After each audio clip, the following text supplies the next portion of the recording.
I was absolutely clear, publicly and privately, however, that we would be with the USA in dealing with this issue.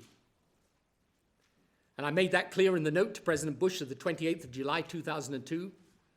But I also said we had to proceed in the right way. And I set out the conditions necessary, especially that we should then go down the UN route and avoid precipitate action, as indeed the inquiry report finds.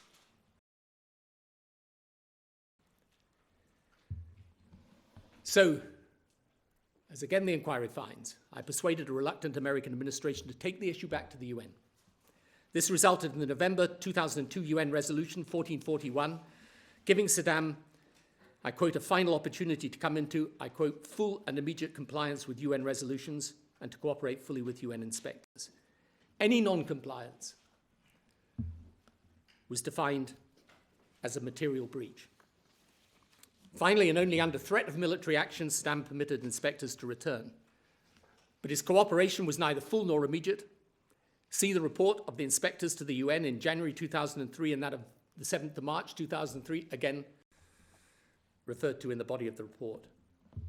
However, by then, there was substantial disagreement in the UN Security Council. America wanted action.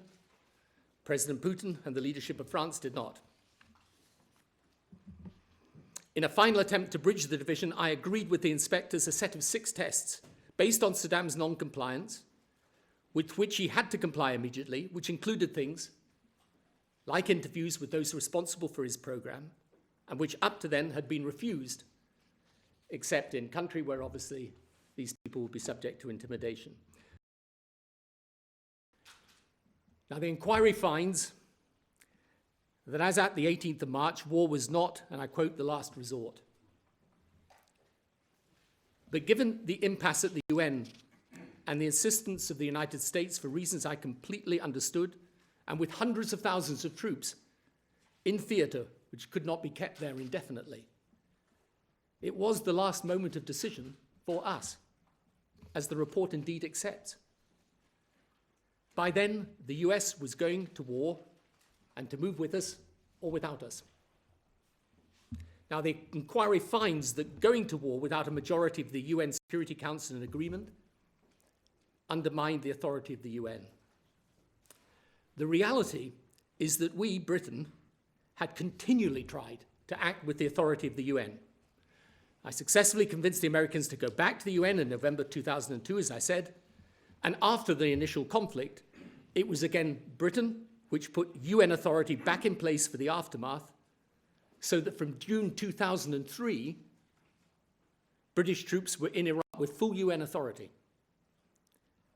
However, as at the 18th of March, there was gridlock at the UN. In Resolution 1441, it had been agreed to give Saddam one final opportunity to comply. It was accepted he had not done so. In that case, according to 1441, action should have followed. It didn't because by then, politically, there was an impasse. I say the undermining of the UN was in fact the refusal to follow through on 1441. And with the subsequent statement from President Putin and the President of France that they would veto any new resolution authorizing action in the event of non-compliance, it was clearly not possible to get a majority of the UN to agree a new resolution.